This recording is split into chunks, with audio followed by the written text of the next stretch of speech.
Mau sukses? Selaraskan konsep aku. Apa itu konsep aku? Cari tahu di sini. Cari tahu juga konsep aku, Inul Daratista. Tonton ya. Check it out. Assalamualaikum. Hai. Welcome to my YouTube channel, Mem Counseling. Fun Counseling with Mem. Hai, apa kabar remaja di luar sana? Baik? Baik, Oh, bagus deh. Sehat nggak? sehat, Alhamdulillah. Bahagia kah? bahagia. Wah, kalau di sini sih remajanya hebat-hebat ya, selalu baik, sehat dan bahagia. Dan semoga remaja di luar sana juga sama tuh. Bahagia gampang banget, kalau kamu bahagia kamu pasti akan sehat. Bagaimana caranya bahagia? Banyak bersyukur ya. Bagaimana caranya banyak bersyukur? Mensyukuri apapun yang kita miliki sekarang. Tapi dengan tetap lakukan perbaikan-perbaikan, perubahan-perubahan ke arah yang lebih baik ya. Hai remaja, hari ini kita mulai ya Q&A kita.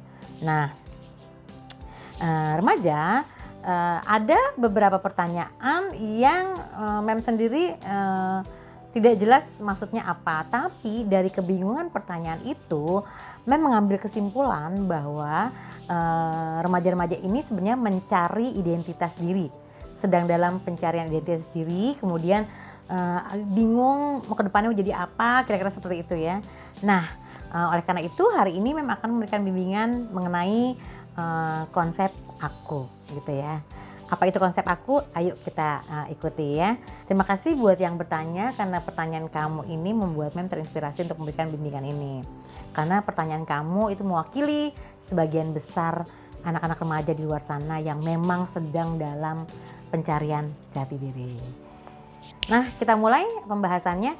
Sayang, waktu lagi Mem kuliah psikologi, Mem itu ada materi yang Mem senang banget, dan ketika Mem berikan ke murid-murid Mem, ketika lagi bimbingan konseling, itu mereka senang banget. Nah, materinya Mem bagikan lagi nih sama kamu semua. Materinya adalah terkait dengan konsep aku. Nah, apa itu konsep aku? Nah, kita tebak nih, A-nya apa, K-nya apa, dan U-nya apa. Wah, A-nya adalah ambisi. Ambisi. Nah, ambisi itu yang masuk kategori ambisi itu adalah semua keinginan kamu, semua harapan kamu. Jadi ada keinginan, harapan, cita-cita, kemudian apa-apa yang kamu inginkan untuk kamu dan orang tua kamu, untuk siapapun. Misalnya kamu pengen membawa orang tua kamu ke Mekah misalnya, kamu pengen punya rumah lantai 2 misalnya, kamu pengen punya mobil Ferrari misalnya, kamu pengen punya perusahaan misalnya. Nah, itu semua adalah masuk kategori A, yaitu ambisi gitu ya sayang. Nah, yang berikutnya adalah K. K adalah kompetensi. Nah, apa itu kompetensi? Bakat, potensi, keterampilan, skill kamu. Kamu bisa berenang, kamu bisa masak, kamu bisa bisa menyanyi. Pokoknya kemampuan, ability you have gitu ya. Itu adalah kompetensi.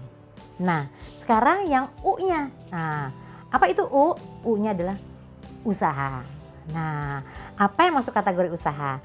Usahanya adalah semua langkah yang kamu lakukan untuk mencapai A tadi ya. Misalnya apa? Kamu sekolah itu dalam rangka U loh, kamu itu dalam rangka mencapai ambisi kamu dan mengasah kompetensi kamu. Tuh, usaha ya. Usaha itu doa, jangan lupa sayang. Yang usahanya langsung integral ke Allah gitu ya. Dengan segala usaha kamu, dengan cara yang benarnya. Ingat, usahanya itu dengan cara yang benar, bukan dengan cara yang tidak benar ya. Nah, itu A, K, dan U. Oke?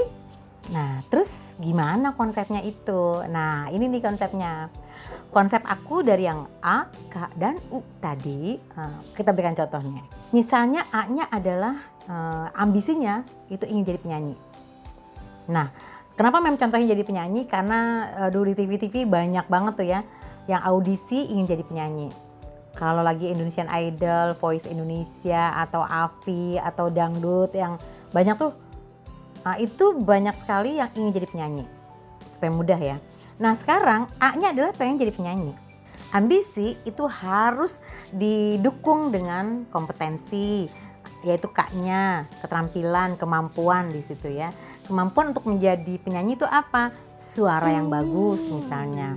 Kemudian apalagi punya kemampuan membaca notasi misalnya. Kemampuan musikalitasnya bagus misalnya. Nah itu contoh kemampuan. Dan masih banyak lagi yang mungkin buat orang-orang yang senang jadi penyanyi mungkin lebih tahu tuh harusnya apa saja sebagai bekal untuk jadi penyanyi gitu, untuk memenuhi ambisi tersebut. Kemudian didukung lagi dengan U, yaitu usahanya. Nah itu langkah-langkah kamu untuk mencapai target menjadi penyanyi tadi, untuk mengasah kompetensi kamu dalam mencapai ambisi jadi penyanyi itu bisa dengan cara masuk sekolah musik misalnya, ikut les vokal, atau kalau dalam agama Islam pinter ngaji itu bikin suara bagus tuh. Atau yang biasa ke gereja juga itu suaranya biasanya bagus-bagus karena biasa nyanyi gitu kan ya. Latihan musiknya, tahu membaca notasinya gitu ya. Kira-kira seperti itu. Itu adalah langkah-langkah usaha kamu dalam mencapai jadi penyanyi tadi. Contoh nih ya, namanya penyanyi Inul Daratista. Siapa yang nggak tahu yang namanya Inul Daratista ya? Beliau sekarang sudah penyanyi luar biasa ya, sudah sukses gitu ya. Tapi di awal-awal kedatangan beliau ke Jakarta gitu ya, itu banyak sekali kontroversi mengenai Inul Daratista. Nah, kita bahas konsep aku dari Inul Daratista. Ya, A-nya Inul Daratista itu adalah ingin jadi penyanyi yang populer, yang tenar, yang terkenal di Indonesia atau mungkin bahkan di dunia. Nah, beliaunya datang dari daerah. Ingat banget nih namanya ya, prosesnya. Kemudian datang ke Jakarta menjadi penyanyi. Nah, itu banyak sekali yang ngebully lah istilahnya gitu ya. Termasuk juga ada konflik dengan penyanyi senior lainnya gitu ya. Nah itu silakan dicari tahu aja untuk yang itu. Tapi ya yang kita pelajari adalah usahanya Inul ini. Datang ke Jakarta, menurut para analis di bidang musik gitu ya, mengatakannya adalah bahwa Inul bakat untuk menjadi penyanyinya itu ya, suaranya itu ngepas banget untuk menjadi penyanyi terkenal sesuai dengan ambisinya Inul itu. Wah, waktu itu kontroversi banget ya, jangan sampai besar-besaran dibahas tuh di berbagai TV. Nah, saat itu tentu saja bagusnya Inul adalah beliau bersedia mendengar berbagai masukan itu. Tapi dengan tetap U-nya yaitu usahanya dijalankan. U-nya adalah dia tetap bertekad gitu untuk jadi penyanyi, kemudian U-nya adalah menciptakan dulu namanya goyang ngebor, dulu heboh sekali. Mungkin yang pertama kalinya menciptakan goyang tertentu di dangdut mungkin Ibu Inul Daratista. Yang lain-lainnya kemudian kesini ada banyak tuh, goyang itik, goyang gergaji, goyang macam-macam segala rupa. Itu awalnya adalah dari Inul Daratista. Itu heboh sekali itu, out of the box gitu ya. Walaupun tentu saja kontroversi lagi dengan goyangannya, dengan mayoritas kita di Indonesia adalah Muslim, itu luar biasa waktu itu ya. Tapi yang kita pelajari di sini adalah bagaimana Ibu Inul Daratista itu menyatukan konsepnya dari ambisi, kompetensi, dan usahanya. Yang Mem tahu waktu itu setelah dikatakanlah mungkin ada yang mencaci maki, ada yang memandang rendah, ada yang juga memotivasi ya tentu saja gitu ya. Ada yang mematahkan semangatnya, tentu ada juga banyak orang yang mendukungnya gitu ya. Kemudian ada kalau nggak salah beliau belajar vokal lewat Ibu Titik Puspa kalau nggak salah. Yang kemudian mungkin saja beliau juga berlatih vokal di sini, di sana gitu ya. Kemudian ada juga desainer yang kemudian membantu Ibu Inul ini untuk tampil lebih ngotak istilahnya gitu ya. Yang hebat di sini adalah Ibu Inulnya bersedia mendengarkan semua saran dan kemudian mencoba semua usahanya, merubah penampilan diri, dandanannya berubah menjadi lebih ngotak, lebih bisa diterima di Jakarta karena ini kelasnya Jakarta bukan lagi kelasnya di desanya gitu ya. Jadi A-nya, K-nya, dan U-nya. Nah, ambisinya 100%. Kompetensinya saat itu pada saat datang itu belum 100%. Mungkin ada orang yang mengatakan nilainya katakanlah dari skala 1 sampai 10 mungkin nilainya 5 gitu ya. Padahal U-nya itu luar biasa.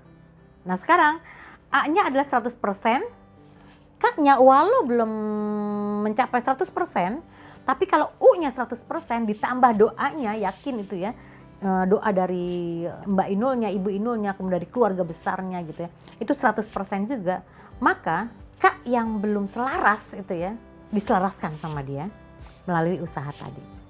Sehingga A, K, dan U-nya menjadi sama-sama 100%. Dan sekarang hasilnya, siapa yang tidak kenal dengan penyanyi dangdut Inul Daratista? Level kelasnya mungkin bisa dikatakan sekarang sangat berbeda, sangat jauh sekali dibanding kedatangan beliau pertama kali ke Jakarta. Gitu. Nah itu konsep aku yang berhasil tuh. Sesuatu yang tidak selaras, yaitu K-nya tadi kurang selaras dibanding A dan U-nya, diselaraskan tuh K-nya melalui U-nya tadi. Dengan belajar banyak, maka akan sukses. Sekarang contoh yang kedua, bagaimana konsep aku tersebut. Contoh yang kedua saya berikan tidak jauh-jauh supaya saya mengenal betul prosesnya gitu ya. Ini ada contoh anak saya sendiri. Anak saya laki-laki, waktu kecil, waktu lagi balita gitu, dari masih balita dia itu luar biasa main bolanya. Bahkan kalau kata bapak saya itu mengatakan katanya, waduh itu nendang bolanya kayak Pele katanya. Saya sendiri waktu itu nggak tahu Pele itu nendang bolanya seperti apa. Tadi sambil loncat sambil nendang. Itu di usia balita sudah bisa melakukan tendangan seperti itu. Itu anak saya. Kemudian berkembang terus di SD-nya juga dia kalau lagi ada tanding bola, itu anak saya selalu dibawa tuh untuk ikut tanding. Karena katanya gitu ya, kalau nggak ada dia, nggak ada anak saya, kalah deh kita katanya gitu. Artinya dari kemampuan ada nih anak saya tuh. Kemudian lanjut ke SMP-nya. Di SMP-nya itu ternyata anak saya juga punya kemampuan lumayan terasah di bolanya. Menurut guru-gurunya. Kalau saya sendiri kan tidak tahu persis. Saya tanya ke gurunya. Nah saat itu anak mem itu ingin masuk sekolah bola. Setelah itu mencari tuh sekolah bola yang kira-kira bisa memenuhi harapan anak mem untuk jadi pemain bola yang handal gitu ya. Kemudian mem masuk mendaftarkan dia di daerah kami di tempat itu ternama yang sampai sekarang tuh klubnya ternama. Saat itu persyaratan untuk menjadi salah satu pemain bola di sana katanya adalah latihan rutin dan disiplin dengan latihannya. Nah latihannya waktu itu kalau nggak salah 1 minggu 3 kali. Nah 1 minggu 3 kali itu subuh sudah harus sampai di lapangan bola. Yang jarak lapangan bola dengan rumah kami tentu saja jauh dan butuh waktu untuk sampai ke sana. Tapi saya daftarkan tuh. Karena saya sedang berusaha menjadi ibu yang baik. Kemudian saya panggil anak saya ajak bicara anak memnya itu loh ya. Gimana? Karena kan cita-cita mau jadi apa? Mau jadi pemain bola. Oke baik, kalau mau jadi pemain bola berarti Adi maunya gimana? Pengen masuk sekolah bola. Oke baik, kalau masih sekolah bola baiklah gitu ya. Kenapa enggak gitu kan, kalau saja anak saya jadi seperti David Beckham kan saya cukup jadi manajernya saja. Ya anak saya gajinya miliaran gitu kan. Siapa yang enggak seneng gitu kan. Nah maka saya daftarkan, saya katakan kepada anak saya saat itu, oke, mama daftarkan ke sekolah bola, persyaratannya adalah ini. Pendaftarannya sekian, formulirnya sudah diisikan, tinggal ditandatangani, kemudian kita berangkat ke sana dan mendaftarkan. Nah, setelah mengetahui bahwa subuh sudah harus ada di sana seminggu 3 kali, dengan proyeksi dari rumah ke tempat lapangan itu butuh waktu 1 jam. 1 jam artinya kan paling enggak itu ya 2:30 sudah bangun. Kemudian dia minta waktu, baik mama, Aldi minta waktu 2 kali 24 jam untuk memikirkannya katanya. Oke baik, diberikan waktu. Setelah 2 hari berikutnya di waktu yang sama mem tanya lagi ke anak mem, gimana Aldi, sudahkah ada keputusan? Mama, bisakah Adi minta tambahan waktu 1 hari lagi, 1 kali 24 jam? Oke, baiklah gitu ya. Oke, silahkan. Kemudian dipikirkan lagi, udah kayak profesor itu anak SMP mikirinnya gitu ya. Kemudian 1 hari berikutnya anak saya menghadap saya, Ma, Adi mau bicara katanya. Oke, baiklah. Kemudian kebetulan Mem punya kebiasaan ketika bicara, Mem itu melepas semua kerjaan Mem, itu lagi masak, apa itu lagi nyapu, apa itu lagi mengoreksi kerjaan anak-anak atau kerjaan kantor, kemudian bicara dengan anak Mem berdua saja. Oke, apa yang akan Adi bicarakan? Tahu apa katanya saya? Katanya cuma satu kalimatnya, Mama, Adi ganti cita-cita saja. Anak saya bilang katanya ganti cita-cita dalam waktu 3 hari. Yang dari kecil sampai SMP, bayangkan berapa tahun, belasan tahun, ya sampai SMP tuh hampir 15 tahun gitu kan ya. Itu cita-cita cuma satu, ingin jadi pemain bola, dan ketika dihadapkan pada persyaratan usaha untuk mengasah A-nya yaitu ambisinya mau jadi pemain bola, kemudian K-nya kemampuannya. Ketika saya tanya dengan backgroundnya itu, ternyata menurut gurunya, menurut siapapun yang sudah pernah melihat anak saya main bola, katanya oke banget, kemampuannya oke. Sekarang U-nya, anak saya mengatakan ganti cita-cita. Hanya karena 1 minggu 3 kali harus subuh ada di tempat klub bolanya. Tadi A-nya 100%, bahkan kalau K-nya juga 100% bagus gitu ya. Ketika U-nya di bawah 100% sayang, dia bahkan nggak usaha. Orang ketika ditanya bilang ganti cita-cita aja, dia langsung membayangkan, artinya bahwa aduh nggak sanggup kalau seminggu 3 kali harus ada di tempat klub bola, kemudian harus sekolah juga gitu ya, dengan berbagai kegiatan yang lainnya. Hanya menyerah. Nah, contoh anak saya ini adalah konsep aku yang tidak selaras. A-nya 100%, misalnya K-nya 100% menurut orang-orang yang sudah Mem tanya, U-nya itu jauh di bawah 100%. Maka apakah dia jadi pemain bola yang handal? Sampai sekarang tidak. Kenapa? Karena dia tidak berusaha. Meskipun dia punya kompetensi. Nah sayang, ambisi, kemampuan, dan usahanya harus selaras. Kalau nggak selaras kayak anak Mem itu, hasilnya dia nggak jadi apa-apa, nggak jadi.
Indonesia menjadi atau pencarian jati diri kamu karena merasa tidak selaras antara A, K, dan U-nya, silakan boleh tanya lagi ke sini.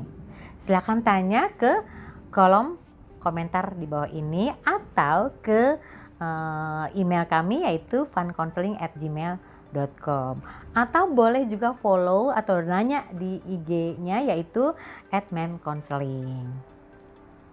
Gitu ya sayang, terima kasih sudah menonton video ini, dan jika dirasa video ini bermanfaat silakan like, subscribe, dan di-share deh agar kamu dan teman-teman kamu juga punya cara bagaimana menyelaraskan konsep akunya kamu tadi.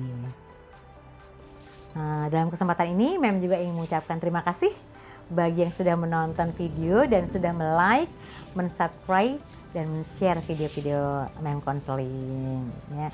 Sampai jumpa di video berikutnya tentang bagaimana menyelaraskan minat dan bakat.